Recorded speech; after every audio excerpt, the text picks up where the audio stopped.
Hi all, hi again. Thank you for joining the IT infrastructure series hosted by the Indian startups.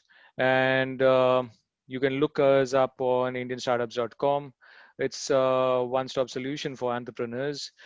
We just finished off with the initial link, basically filling in your details that helps us to get back to you with the right thing. Our motto goes off with saying, getting IT right from the start. So basically, that's what our entire point is going to be about, and that's the topic that would be oriented around with. So just going to the next slide, which gives us a very quick introduction of who we are, what we do, and so on. So as you can see on your screen, and you can definitely read, and I'll just run through what you're reading. So Indian Startups Community is a platform which is of more than 90,000 members. It's a community developed to build a very strong ecosystem to help entrepreneurs, to help professionals, to help students, budding entrepreneurs, and likewise people with the same mindset to come together so that our ideas nurture, nourish, and we get the right kind of support from people who are into the same community. And let's just try to show how big it is. It's obviously 90,000 people, but then our startup community is not only having chapters within India, but it's across the globe. So uh, to be ensured about, there's a lot of support, there's a lot of people around to help, and finally it's absolutely free. So welcome and get a lot of people recommend this. And I think we growing every day, so looking forward to catching up more people.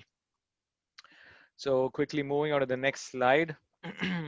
Some of the details from our social media perspective. You can catch us on our website. There's a link, LinkedIn link there. Obviously, you might have known us from the meetups. Um, Link that's been shared. You can follow us on Twitter. You can reach us on Skype. Obviously, Facebook to follow, like, and so on. So without any further ado, I'll just get on to the main event that I'll just quickly introduce a speaker. Our speaker is Deepak Srinath. He holds a Bachelor's of Engineering from BMS. He's done his engineering in electronics from Bangalore. So if you look at his quick profile, I mean, he had the knack of entrepreneurship right from the start. He had a short time with HCL when he discovered, or rather, identify that he was a person who had to get into the entrepreneurship world when probably entrepreneurship was just a very rare word.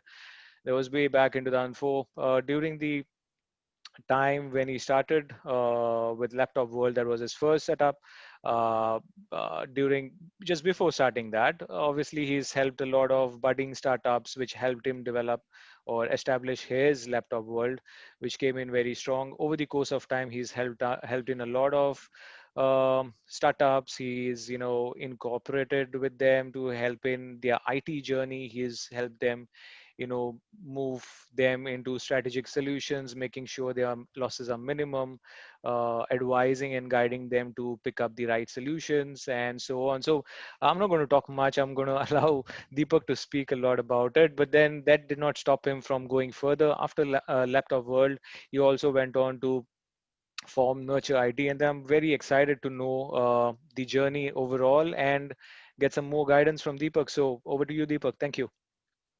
Thank you so much, Vijay. Thank you. Thanks for the introduction. Um, Let me get into my presentation.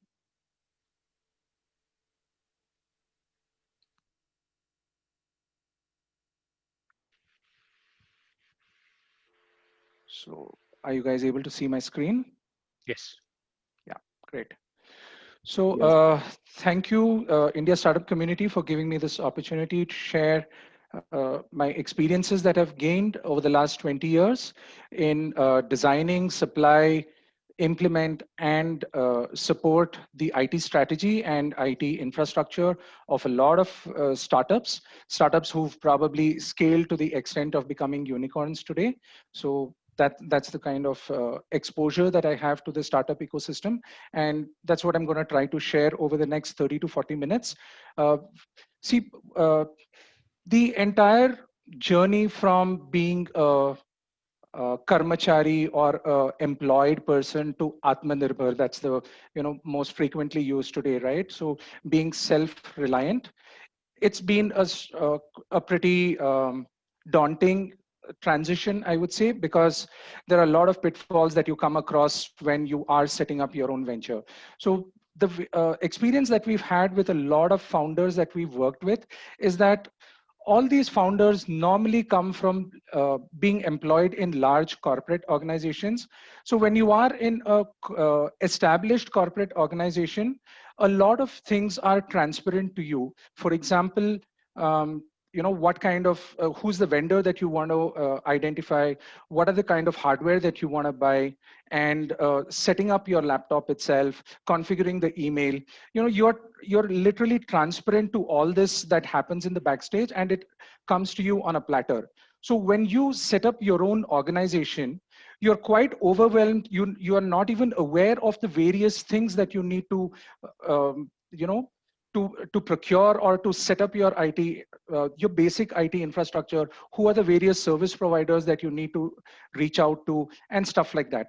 So what I'm going to try to cover now in the next 30 to 40 minutes, as I said, is it's going to be into two parts. The first part is today, whether irrespective of what domain you are in, IT is the center stage of your operations, right? So it is extremely important that for you to get it right, you need to be associated with the right kind of vendor who has to partner you in this entire journey.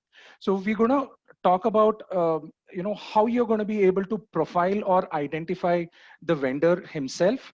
And then the second part, we're going to talk about the second biggest buzzword is today work from home. And we're going to talk about that and various challenges or best practices that you can employ as a part of that. Besides, other how you are going to basically secure yourself from a lot of challenges that you come across. So that's how the entire flow of the webinar is going to be. Now, the first most important thing is identifying your vendor. Mera wala vendor kaun hai? So that's the thing that is going to be addressed now. I will start with a experience of mine with one of our clients, and I'm sure a lot of founders and startups are going to be able to relate to that. So I'm going to talk about my experience with a customer called 𝐼𝐿𝐼, and like any other startup, I think the founders normally, if they are particularly from a tech background, they want to double up and they feel that they are tech savvy enough to manage things on their own. So you normally tend to buy, a laptop, say from online or any of these large format store. So there is no standardization or there is no SOP that you set yourself. And so because these guys are tech savvy, they configure everything themselves. And this normally works great when you are a small team size. But as was the case with 𝐼𝐿𝐼, as and when the organization grew to about a team size of 25, the founder realized that he was spending more time fixing his teammates' laptop issues rather than actually focusing on his core business. So that is when he realized it's high time that he looks at outsourcing the thing, because they were not large enough to have a full-time IT person. So they were looking at a vendor who will be available to them on a need basis, on a per call kind of a scenario. So that's how we got referred to him. And today they've transitioned from a 25-member team to a 400, 450 kind of team. So we've also seen the transition that happens when you are a small organization to large. There are different requirements at different stages of growth. And so the entire presentation or what I'm going to share with you in terms of best practices is an outcome of the various experiences that we've gained with a lot of such similar startups. So the first thing that you probably look at is the domain understanding itself. We all need to understand that the ecosystem of how a startup works versus an established corporate versus a government organization is very different.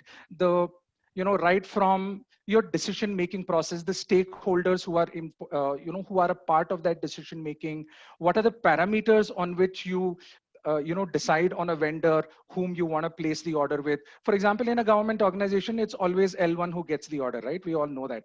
So that may not be the criteria when it comes to a private entity. And similarly in a startup. So just to give you another example, most of the established corporates or government organizations will say that the finance guy will say, I will not process your invoice unless there is a purchase order, reference in the invoice. Trust me, 80% of our invoices never have a PO number mentioned, because that's how the startup works. They want things as on yesterday. So they call us probably late in the evening and say, hey, I have a new joinee. I forgot to inform you. Please deliver, a laptop tomorrow morning. And this is the kind of user that we have. So we know, based on the profile of the user, what is the kind of laptop they buy, what is the kind of configuration that goes specific to that customer, and then we deliver it the next morning, and it's up and running immediately. So that kind of agility and meeting of the expectations of the customer is required, because the vendor should not again have their own processes to be followed, and there is a mismatch in the way your expectation are versus what the vendor can deliver. Then another important criteria that you should take into consideration is the vendor's scalability and support mechanism itself. So I'll give you our experience that we've had with SiteCare, so you'll be able to relate to what I'm saying. SiteCare is a fairly large establishment in Bangalore. They are in the medical care services. The three founders of the hospital approached us about 8 years back. They bought their three laptops, and as and when the team size grew in terms of ones and twos, they kept buying the laptops from us. And when the infrastructure was ready, that is when they went in for their large purchase, and they bought, I think, close to about 100 odd desktops, and the deal size was close to 50 lakh rupees. So you need to identify a vendor or someone who's going to be able to handle or has the financial muscle to be able to handle that kind of an order, because you don't want a discontinuity in terms of your service providers. It kind of gets into a problem later, right? So if you believe that in the next year or two you are likely to scale very fast, you would rather go in with a vendor who has the capability and financial bandwidth to be able to handle that kind of an order size as well. The second part of it is the support mechanism also. Now, as you would know, a hospital works 24/7, and so they needed for to have services available even late in the night. So what we did is we negotiated with Lenovo and ensured that there were spares available at the hospital premises itself. So in case there is a failure late night, so all the admin guy needed to do is replace either the monitor or the CPU, whatever had failed, with the standbys that we've provided, so that the users' productivity is not does not come to a standstill. So in a nutshell, what I'm trying to say is, look at a vendor who is able to walk with you and scale up with you shoulder to shoulder, so that you don't have discontinuity in or having multiple vendors servicing various requirements of yours. The second thing that you should look at is the type of hardware itself. Now, this is the most confusing part, because there are multiple brands available. You have HP, Lenovo, and Dell, which are the biggest brands. Asus has been gaining a lot of traction for emotional reasons, because they're based out of Taiwan, right? So there's been a lot of emotional inclination towards, a non-Chinese company. So, and each brand of these have again sub brands. For example, Dell has an Inspiron, they have a Vostro, they have a Latitude. Similarly, Lenovo would have an IdeaPad, they have the V series, which is the SMB class, and then they have the ThinkPad. And again, in these, they have several subclasses. So for a user who is non-IT, it becomes very difficult for you to be able to make a choice.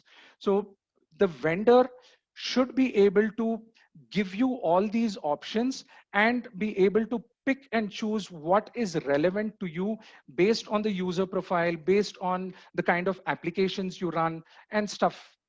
So that you get, one is you don't get an overkill in terms of a product, and similarly you're not underspec in terms of what you are expecting to use the product for. And the most important part is the vendor loyalty.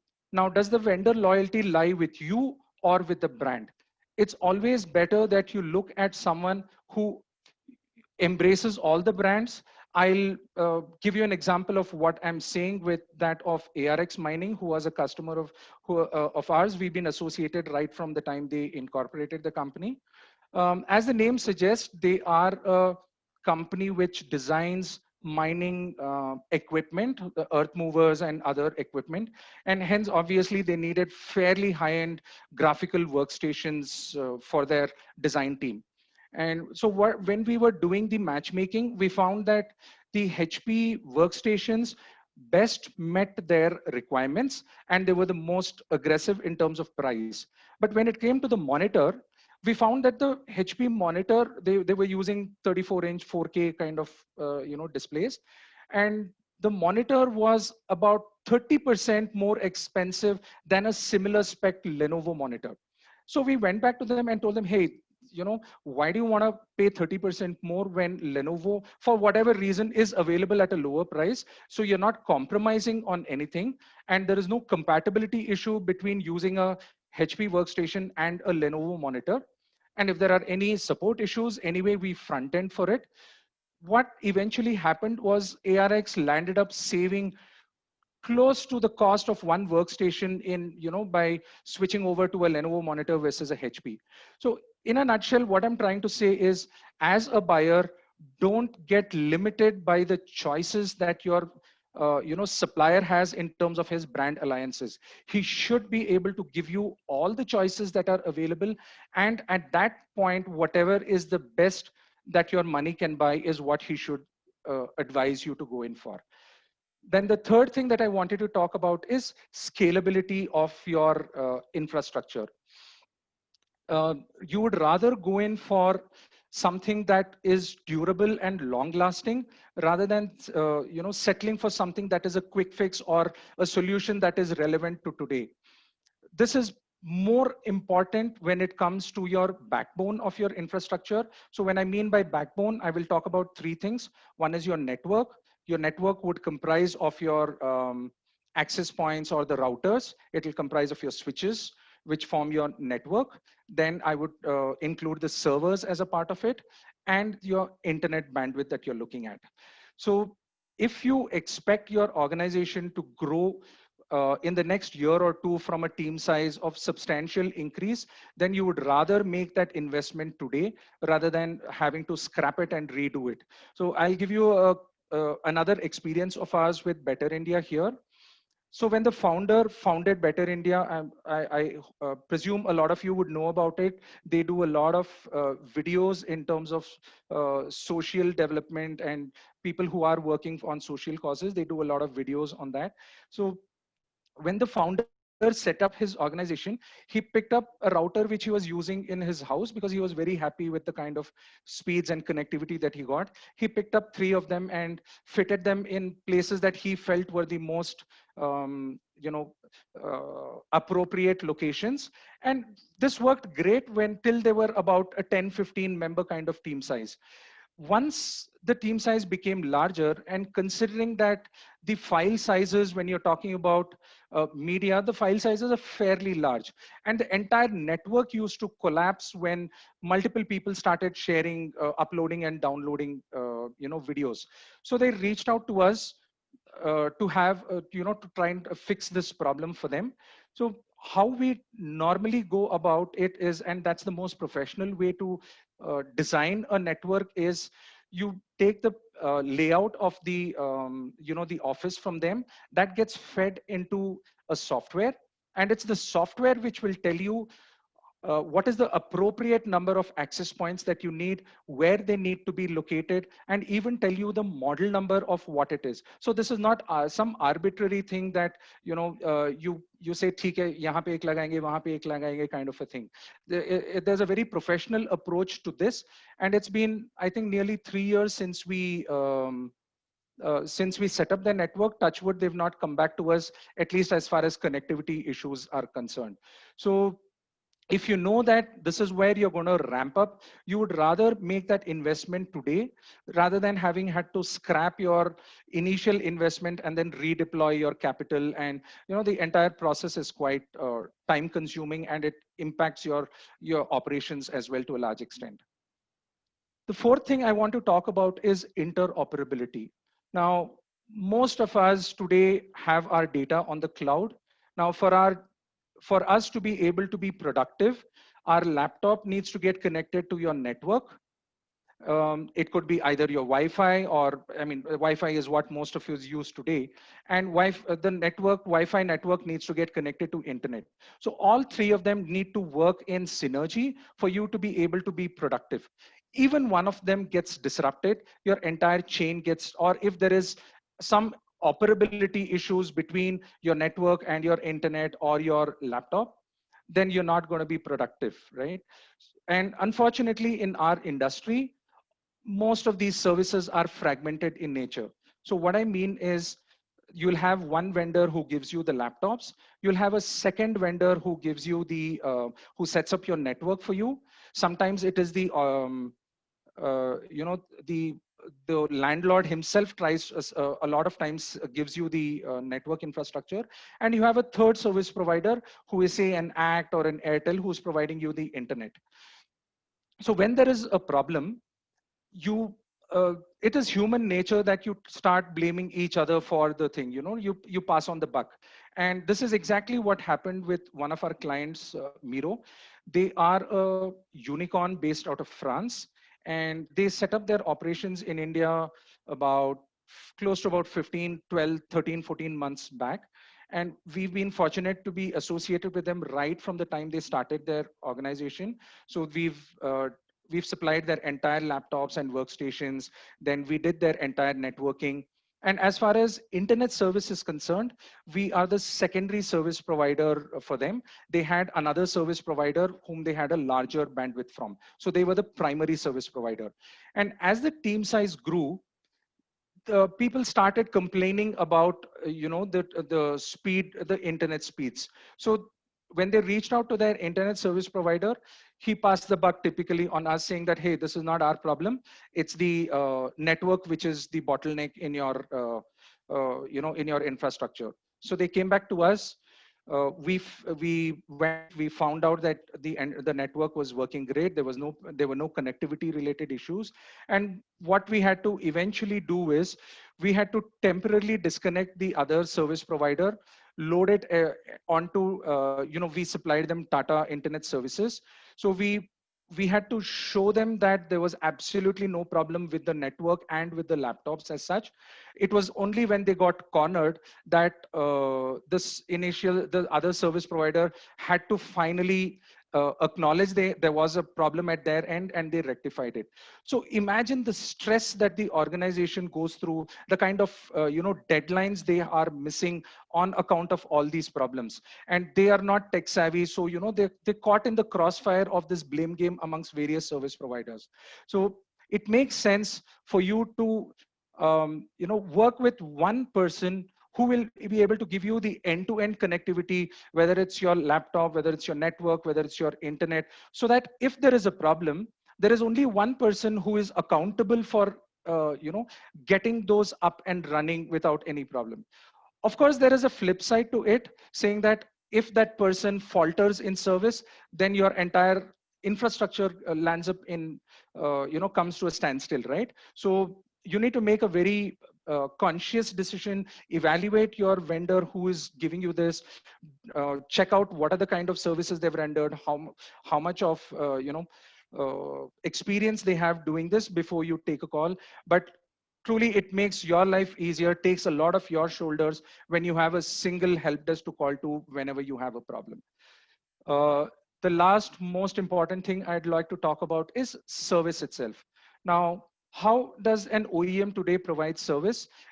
It primarily starts with you needing to make a call to the call center. The call center will try to diagnose the problem over the phone, giving you tele-diagnostic help. If that fails is when they're going to send an engineer to your doorstep.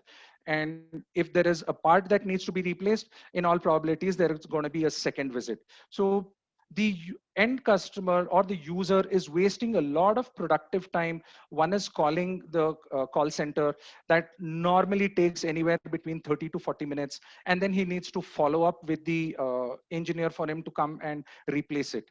Now, all this ideally should be taken care of by the vendor himself. So the vendor should be your interface between you and the OEM, so that even if, for example, if there is a problem, all you can reach out to is the call center. At the most, you scream your head off. You might reach to the team leader, nothing beyond that. And so if you want to vent your frustration further, you go to the social media, start abusing them. That is when someone is going to realize that you have some problem and then reach out to you. That's not the way ideally it should be.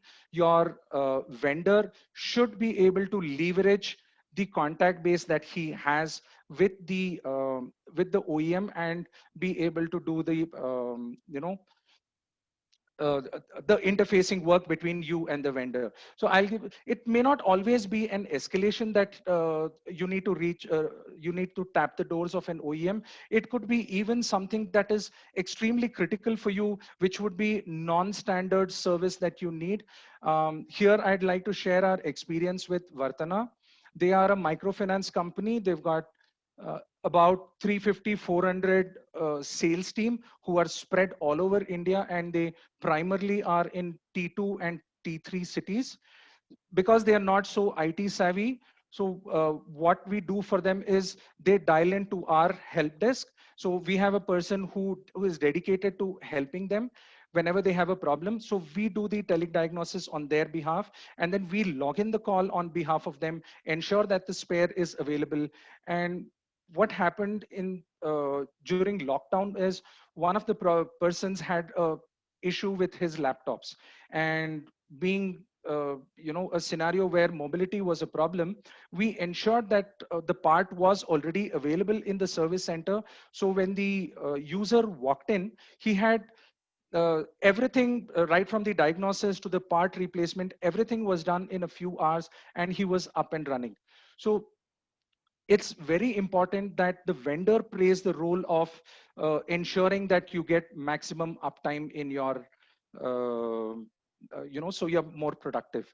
So Vijay, you want to take a break here and ask a few questions, take up a few questions or something before I go into the next set?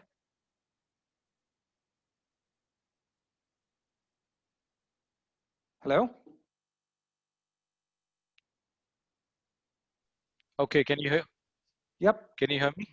Yeah, I can Okay, hear you. I Go ahead. think I was on mute. Probably somebody might have muted it. So, but anyways, I think I've got a lot of participants who have joined in. So I would just open it up for people if they have any questions, or they can put in the chat for questions for Deepak.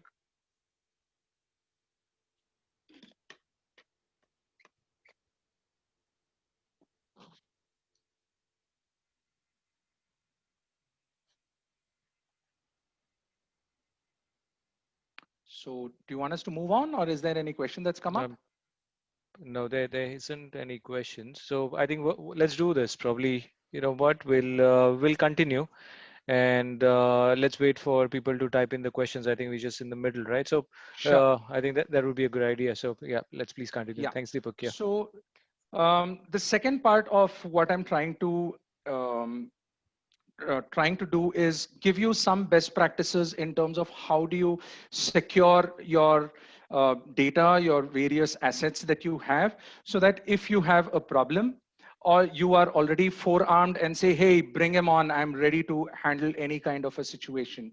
So that's what we're going to try to do over the next few slides.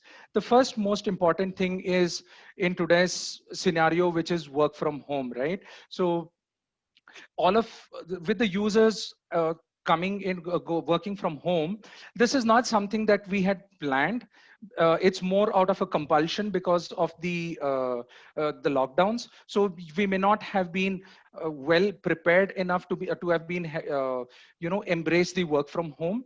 So from that perspective, there is a lot of data insecurity that is associated with work from home. So there are two threats that are normally involved. The first is an external threat. So what do I mean by an external threat is when your user is connecting to your server or working collaborating through his home Wi-Fi. The home Wi-Fi's are extremely vulnerable. So you have a possibility of someone hacking into your system, and hence your data gets compromised. So how do you handle this? This is through something that we call a VPN, or a virtual private network. So what this does is it installs an agent in your device, and which sets up a secure tunnel from the remote user to the server or to the person that you are communicating with. So there is absolutely no way that the data is going to get compromised in any way while it is being transferred. So that's as far as the external threat is concerned. Now, you always will face an internal threat also.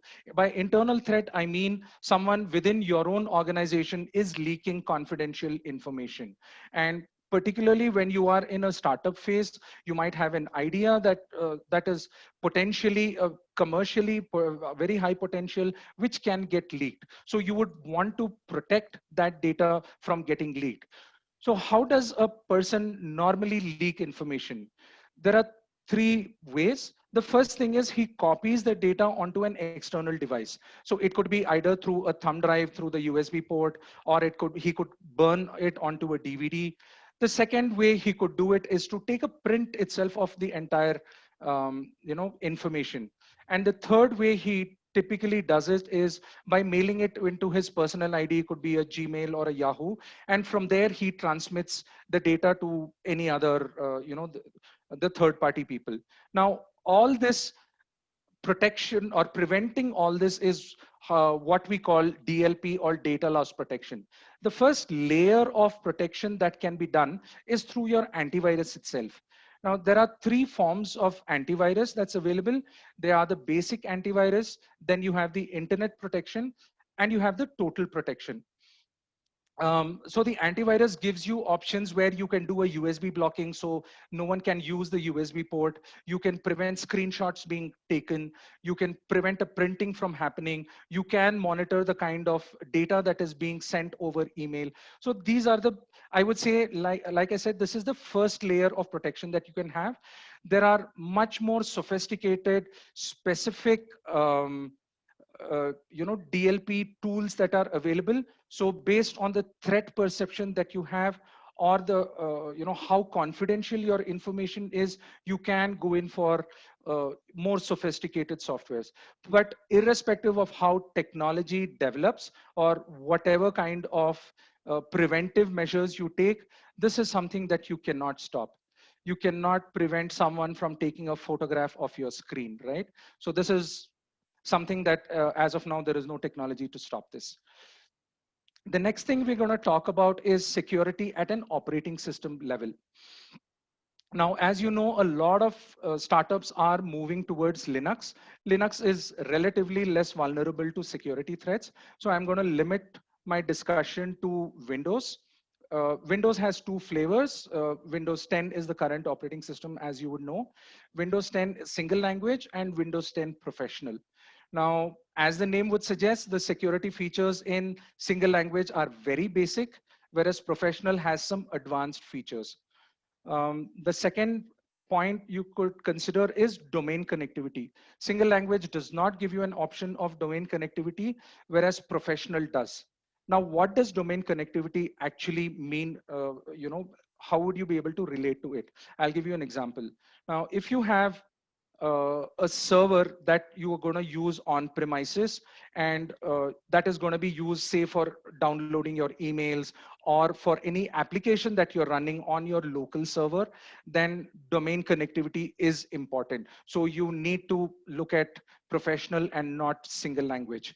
Now, also take into consideration that what are the kind of applications that you are likely to run over the next year or two, and you would rather make that investment today rather than having to pay a price later. This is what happened with one of our customers called 𝐒𝐿𝐴 Academy. They felt that they did not need the features of professional, and they settled for single language. When they were about 40-50 users is when the organization decided to go in for a CRM tool. And the CRM software that they decided was an on-prem option. And that's when they realized that all their machines were with single language and could not communicate with the server at all. So they were forced to then buy, and there is no upgrade option available between from single language to professional. You need to buy a fresh license, which is much more expensive than making that jump at the time that you make that purchase, because you're choosing a different model which comes with professional. So the delta is much lower when you make that purchase initially. So if you believe that somewhere down the roadmap that you are likely to use applications, or you're going to run some local servers, you'd rather make that investment today. Then the second thing I talk about is group policies. Group policies are not possible in single language, whereas professional allows you to form group policies. So what I mean by group policy is, um, for example, you have an accounts department. Say you have two people in your accounts team today, and there is a third person who's joining into your accounts team. Now it's quite time consuming to sit and give him all the privileges that you are associated with the accounts team. For example, if you're using Tally as your accounting software, you need to be able to give him access to Tally. Then if the accounts team needs to use the printer, which you may not want to give the others privileges. So all these are privileges and rights which are defined to a specific set of users. So when you have an additional user come in, all you need to do is add him into the group, and all the privileges automatically will get assigned to him. So that is possible in professional. That's not possible with single language. The fourth thing that I wanted to talk about is BitLocker device encryption. Now, single language does not give you that option, whereas professional does. So BitLocker is device encryption kicks in when you possibly lose your laptop or it's stolen. So the person who's stolen your laptop will not be able to access your data if it is a professional and it is BitLocked enabled already. So these are not the only differences. There are quite a few other differences, but these were the top notch and which were relevant more to a startup ecosystem, which is why I've picked them out of all of them. And then the last thing I wanted to share about is securing your investment itself. This is $1 billion question that comes to us from every founder of a startup, whether to buy a consumer laptop or to buy a business class laptop.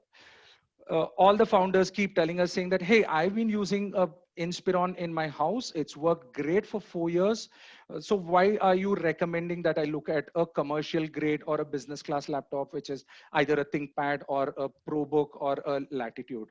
Now, I'm going to give you some basic differences, and you can take a call based on your user profiles and stuff like that. So the first important thing is the build quality of the laptop itself. A consumer laptop, as the name suggests, is meant to be used in a consumer environment. So at the most, it's going to be a single user, or your spouse or your child is going to be using it laptop, and they're going to be using it fairly delicately.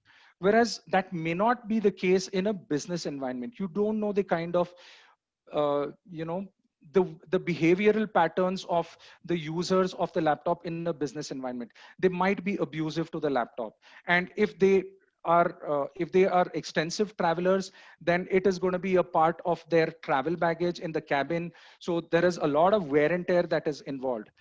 And again, in a business environment, there's a lot of opening and closing of the laptop itself. So there is a wear and tear that happens on the hinges. The consumer laptops are not designed to take that kind of wear and tear, whereas the business laptops, the hinge quality, Again, in business laptops, you have different grades. For example, in ThinkPads, you have the E class, you have the L, you have the T class, then you have the X class. So they are all military grade laptops, but the levels of certification would vary. So depending on the kind of users, the kind of, if it's, for example, an industrial environment, or they're going to be out in the field in a construction environment, you would look at the, considering all those and then decide on which one you want to buy. Then the second point in consideration is the operating system. Consumer laptops by default come with a single language, Windows 10 operating system. SMB laptops by default come with home. Some of them come with professional, whereas the business class laptops by default come with professional only. You have a few of them coming without an operating system. That's primarily to cater to the user class which loads Linux. And even in those, you have a lot of laptops which are certified for Ubuntu or Red Hat. There are a small community of laptops in business class which also come with single language. That's to address that segment which says, hey, I want the build quality of a commercial laptop, but I don't need the functionalities of professional. I'm good with a single language. So there is a small community which needs that kind. And hence there are some models which you will get the business class features of the laptops, but with a single language. So there is a price advantage that you would get. The third point you should look at is the warranty. To me, that's an extremely important thing that you should look at. The consumer laptops by default come with 1 year warranty. At the most, you can upgrade them to 3 years. Business class laptops, some of them come with 1 year with an option of an upgrade to 3 or to 5 years. And another factor that you should consider is all these laptops come with international cover. So if you expect your user to be traveling overseas, or he's going to be working on site overseas for a while, you know which laptop that you need to go in for. And these are covers are extendable up to 7 years. So indirectly, this also kind of gives you an indication what is the kind of component quality which goes into a commercial grade laptop versus a consumer class laptop. Then let's talk about the Wi-Fi. Consumer class laptops normally work in a smaller, they are expected to work in a smaller environment, and hence they typically come with a single band, single antenna. Whereas the business class laptops are expected to work in a larger real estate environment, and you will have multiple users vying for bandwidth from the same access point. So which is why they normally come with a dual band and dual antenna uh, specification. Coming to security, the consumer and SMB class laptops normally come only with firmware level security built in, whereas the commercial laptops have a dedicated security chip. So they're much, much more secure to various things, right? From hacking or to, protecting your data and stuff like that. And the last point I want to cover here is manageability. Consumer laptops do not come with any manageability features. SMB laptops come with limited manageability, whereas the business class laptops come with full manageability capabilities. So what I'm trying to talk about in terms of manageability is all the OEMs, for example, HP has their own set of manageability tools which you can download. Most of them are free, some of them are paid for services. So the kind of stuff that manageability can do is, for example, a lot of remote diagnosis can be done on your hardware or software. Then you can do an inventory check on what is the kind of hardware that is low, that is there in your system. And these are all very relevant today because all your users are at different locations. So, you might give him a hardware, say with 16 GB RAM, but he might plug out an 8 GB RAM. So the moment you have these kind of manageability softwares, they will automatically trigger an alert to you. And you can also remotely do a lot of management using these tools, which is not possible in a consumer or limited in an SMB laptop. So these are the various parameters on which you can take a call on whether consumer laptops are good enough for you, or you need to pay that extra price and go in for commercial laptops. All in all, If you have a larger roadmap, what we call is total cost of ownership. So always take that into consideration when you take a decision. I'll also share some best practices in terms of what you should look at. Please do consider taking an ADP. ADP stands for Accidental Damage Protection, or if you are insuring all your office assets, you would want your electronic assets also to be covered. But extremely important is, please also look at the fine print in terms of the exclusions that the ADP or the insurance covers. And what we've seen in the last couple of months is we've seen a surge of increase in uh, the out of warranty scope of out of warranty cases which have come. So there's either a liquid spillage, someone has spilled coffee or water onto their laptop and the motherboard is got affected, or you have a kid running around, trips over the power cord and your laptop falls down and the screen breaks.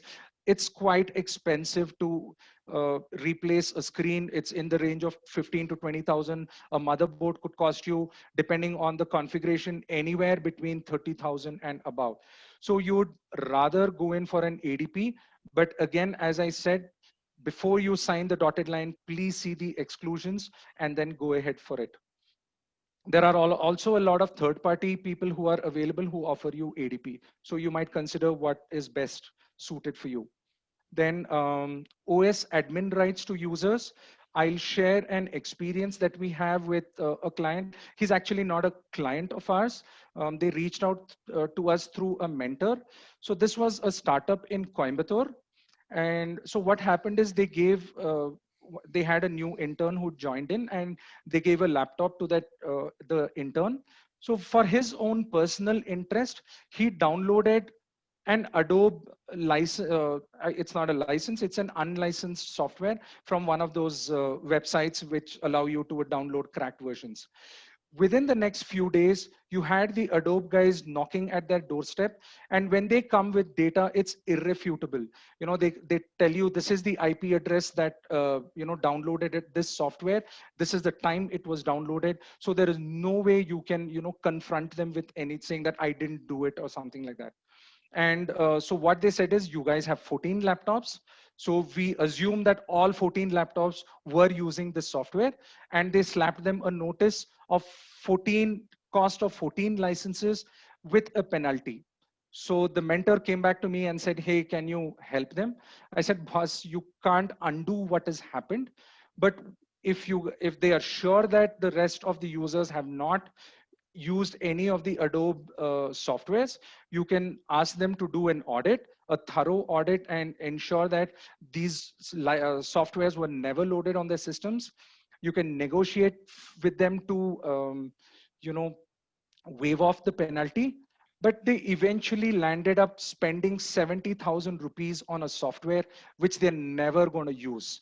So what I'm trying to say here is, if your user as a part of his daily operations is not expected to install or uninstall softwares, do not give him the operating system admin rights.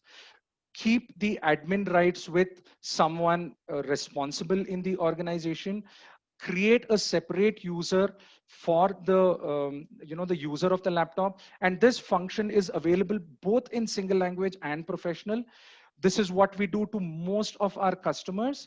Create a separate user so he's not going to be able to cause you any harm by installing pirated softwares on that. I'd like to end by saying that most of the startups we've worked with either start in a co-working space or in a incubation center, where they're, to a large extent, they are cocooned and a lot of infrastructure to them is offered on a platter. For example, UPS, internet, Wi-Fi, access control, surveillance, all these are a part of the basic infrastructure. But the moment you step out and you are out of the cradle, then these are the services that you also need to consider. So plan accordingly. I hope I have been able to give you enough food for thought that you guys can go back and make very informed decisions on your next purchases, so that you don't become penny wise, pound foolish. Um, these are my coordinates. If you want to reach out to me, I also have my business head's coordinates available to you. I'm now open to questions if there is anything. Thank you. Thank you, Deepak. I think that was really very interesting, very insightful. A lot of details went through, and then I think it's really good to have that first-hand experience and hear from you. Try and understand what are the best practices for fellow entrepreneurs who are just started their business, or who have established and are planning to expand it, or people like me and a few others probably onto this call who are thinking of starting up. They have a very nice idea, and then and somewhere down the line probably they need some kind of technology help and support and some guidance. So I think um, uh, I think basically what you covered, understanding the customer, but then providing that ecosystem, and then vendor scalability. You always make sure that you take care of it and make sure that there are minimum things to invest on. Investing in the infrastructure, make sure that you're investing with the strategic of looking at from a long-term vision. So good. So I think I'll quickly go on to the questions side. There's a lot of questions came in. Maybe this might have come to you as well, DP. So the Oh, first I'm not question. sure. Okay. You want to Okay, raise okay. them so I can probably address them one by one? Yeah, I'll just quickly ask. Just give me a quick minute. Mm, yeah. So Shubham Saxena says, what is the minimum team size that you serve? So, We serve anywhere between 1 to 400 people. So like I okay, said, most of our clients come at the time of when the founders are buying their first laptop. So we okay, are open and we can service anyone's requirements. And that's how a startup always starts, right? They start with the founders or their core team, which is yeah, as small as 1, 2, 3 people. So we are good with anything. right, okay. Thanks for that. There's another question. Is Dell Vostro a business class laptop? Vostro is a SMB class laptop. Their business class laptops are the Latitudes and the Precisions. They have many such options. So those are the business class laptops. The Okay, Vostros are the okay. SMB class. Every brand has Mm, SMB class laptops. For mm, example, Vostro is from Dell. V mm. series is from Lenovo, and the G series is from HP. So that's how it works. Okay, They all have. okay, okay. Yeah. So that's good. I think I've worked with Dell, so I've had the idea that I wanted them to answer that. So, so the question comes from Anshuman Pal. You says you've spoken about immediate service support from your teams when startup teams are losing deadlines because of sudden IT issues. Right. So, what's your take on your rate of improving SLA every year as a startup IT company? So, I think he's trying to ask is, I mean, what's your rate of improving? I mean, improving year on year, and what's the kind of probably from a percentage wise that the SLA that you're doing? So And you're if talking I've about asked it wrong, Anshuman, you can ask the question again. So, yep, sorry, go ahead, Deepak. Yeah, so I wanted to, understand the question. So are they talking about service deliverables that Nurture IT provides, or are you talking about an industry standard? So, So I think asking from Anshuman's asking from what Nurture IT provides. That's your firm. Yeah. okay. So actually what's happened is over the years, even uh, there's been a lot of change in the way service itself is provided. There are about 60 to 70% of the calls can be closed remotely itself, which is why there are a lot of remote management tools that are already available. So that's something that we also utilize fairly extensively in terms of diagnosis. So what that does is it brings down the lead time to to resolution in a large way, because considering people are spread out, so the travel time involved, the response time involved, all this takes time, right? So that to a large extent is brought down by remote management tools, which all of us deploy and are using. So that's more or less an industry standard today. I mean, if someone is not utilizing it, I think they need to upgrade their own selves to do that. Yeah, yeah. So I think what Anshuman posted something. I think what he was trying to say is, what are your SLAs? Probably you might be having your own set of SLAs, right? I don't know whether you have your classifications of gold support, silver support, and so on. I think he was asking from your company perspective, service support time your company takes from incident logging to closure. So Okay. Anshuman, if you're more interested, I think there is. Details that had Deepak had provided in, where you can reach out to probably him and then check onto the services and offerings that they provide. I was just considered about I'm conscious of time, and it's just that I just if you want to answer that very quickly, Deepak. I mean, if that's something that you can Yeah. answer So really quickly. Yeah. see, irrespective of us rendering the front level service, the Yeah. dependency is still on the OEM in terms of spares. So there is a lead time that is involved. The standard clauses are next business day response and normally 48 to 72 hours closure. That's Hmm. the standard, Okay. particularly for parts that, for example, hard disks and screens. These are standard products, and and they are products that are used across all the machines, right? So these are Yeah. normally faster lead times, but if there are non-standard failures, then it could go can go into a couple of days. So none of the OEMs commit, they can only commit a response time. You will never get something in terms of resolution. As far Mhm. as the I would say the endpoints are concerned, like the laptops and desktops. Yes, those kind of commitments come only when it is critical server installations. That is when there is 24 bar 7 support, or Yeah. Yeah. platinum level support in terms of resolution also that gets Yeah. committed. Yeah, depending probably on the type of service you have opted for and the kind of Yes, of course, it SLAs that are comes at a meeting cost the, as well. yeah. Yes, yes, absolutely. Understood. Yeah. I think that probably has answered most of the questions, and definitely feel free to reach out to Deepak. I'll just move on through, the next slides. I would, in fact, like to thank Deepak for Absolutely, giving this pleasure's mine. wonderful session, and I think this is one of the first uh, things that we had, having IT right from the start, sorting that out for especially for entrepreneurs, and making things easy. At least you don't have that worry of the IT. If there is something that is there's somebody who's already taking care of it, you can start focusing on the startup that you are thinking of. Especially when startups start, it's a fairly small team. You're super focused on your idea. You are focused on the idea to grow it and make it huge. So I think IT and some things like that, we always say it is more of an enabler, and focusing on the business would be more of primary thing. So very quickly, sharing the upcoming events for you. So there is an amazing event which is happening on the 28th of August. This is a free event. It's a networking event. I mean, feel free to just click on the link and register yourself.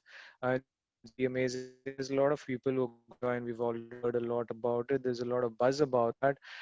If you guys are also interested in any similar topics, you might just look up to that topic and be engaged into your WhatsApp groups. There are communications that always happen very often. We've got a very strong team at the back end who does this communications, and we have people who are ideally looking for providing support.